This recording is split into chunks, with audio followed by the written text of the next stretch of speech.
Şuydagi prezidentin ökülü. Men sizge суроо. Мен sizge былтыр канча убакыт болду баягы элдин проблемаларын чечип бергиле деген. Кызыл китебин чечип бергиле. Новостройкаларын деген жаңы конуштар. 21 ноябрь айынан бери. 1 жыл болоюн да. 1 жылдан өттү. 1 жылдан өттү. Siz bunu hakim, oşondan beri hakimsiz, doğru mu?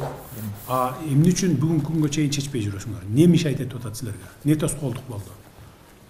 Негизи Садан Ожоевич комиссия бүт тиешелүү мыйзамда жободо көрсөтүлгөн иштин баарын алып барды. Азыркы тоскоолдук айтып кеткендей жана жер ээлеринин макулдугу болуп атат, ошого келип такалып атат. Комиссия азыр коомдук билдирүүдөн Сокулук районуна айтып кетсек, Сокулук районунда 5800 коомдук билдирүүдөн даяр, бирок алардын жанагы жер ээлеринин макулдугу деген бар, ошолго такалып турушат. Жок, положениеде сиздин айтымыңыз боюнча положениянын 27-пункту тоскоол болуп атат деп атасызбы? Ооба, эми жана жогоруда айткандай Садык Ожоевич 341 кишиге берипсиңер кызыл китепти. Кайсынын негизинде бердиңер аны? Кайсы документтин негизинде бердиңер? Алар эми баягы мамлекеттин жеринин негизинде бердик биз. Бу жерге даяр болгондор, алар бүгүнкү күндө 4298, анан 1000 бүгүнкү күндө мартта бүтөт, ошондо 5000 ачыгы даяр коомдук неден чыгып, бизге ушу тоскоолдук болуп атканда бая айткандай жердин ээлерин ушул биздин колубузда 27-положениедеги 27-пункт туурабы? 27-пунктта анан эми ошонусунда баягы ээлер деген жер болуп атат. Эми албетте баягы положенияны даярдаганда дагы биздин өкмөттөн катачылык кеткен. 27-пунктту киргизбеш керек эле положенияга. Анткени ээлери 15 жыл мурун сатып кетип атат ал жерде. Туурабы же туура эмеспи? Туура. 15 жыл мурун сатып алып атабы, сатып кетип атат. Ооба. Анан 15 жылдан бери үй салып алып, баякылар жашап атат, азыркы элдер, туурабы? Эми ошону биз узаконить этип беришибиз керек эле да. Трансформация кылып, кызыл китебин берип, 1 жылдан ашты, силер 341 эле кишиге берипсиңер. Эмне үчүн 1 жылдын ичинде бутуңарды тушап койду силердин? Менин өкүлүм өкмөттө, президенттин өкүлү Чүйдөгү. Сен мына 5 мүнөттө келип кирсеңер болот. Бир алакандай кат жазып туруп, кайрылсаңар болот. Мына могу 27-пунктту бизге тоскоол болуп атат. Ушул жерди оңдоп бергиле десеңер болот беле? Болот беле? 1 жылдан бери. Сөзсүз эле мен барып ошол жерде ызы чуу болуп, анан мен барып анан ошол жерден элден угуп келип анан кийин чечишим керекпи? Бул силердин экөөңөрдүн түз милдетиңер да. Ооба. Же туура эмес айтам? Туура. Эмне кылып атасыңар 1 жылдан бери? Не кылдыңар мага? Эмне ушул жерге жетпей койдуңбу мага, урматтуу губернатор? Эмне тоскоолдук болду мага киргенге? Же мен кабыл албай атамбы? Же сизди акимди кабыл албай атамбы мен? Алыскы районунан келген акимдер, айыл өкмөттөргө чейин кабыл алып атам го. Неге үчүн кирбейсиңер ушуну? Тоскоол болуп атат, өкмөт ушундай чыгарып берип коюптур, деге кичине тоскоолдук менен 1 пунктун деп.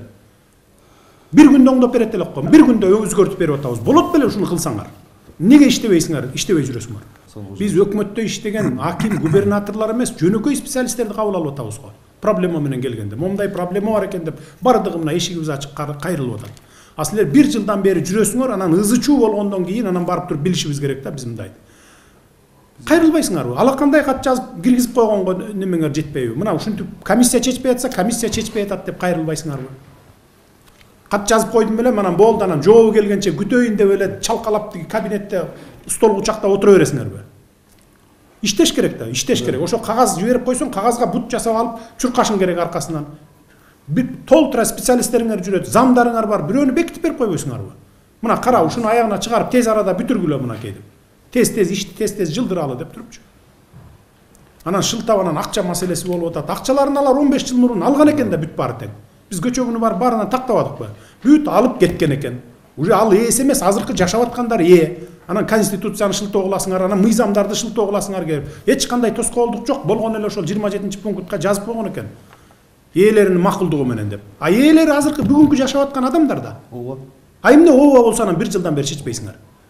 Мен 3 ай срок бербедим белем ошондо. 3 айдын ичинде, эң көп болсо 6 айдын ичинде чечип бергиле деп. 6 ай эмес 1 жылдан ашып кетти. Анан ызы чуу болгондо барып туруп, анан 300 кишиге бердик деп мактанасыңар. 1 жылдан бери.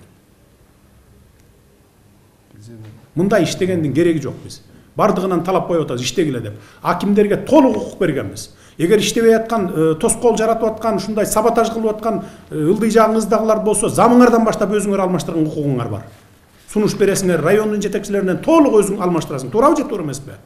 Госрегистрди алмаштырып укпай атса, Кызыл китеп бергенге тоскоолдук кылып атса, бардыгын айыл өкмөттөн баштап бардыгын шыпырып туруп, кайра башкасын койгун жаңы. Бул сенин укугуң толук. Мурдагыдай депутаттар шайлайт деп отурбайсың.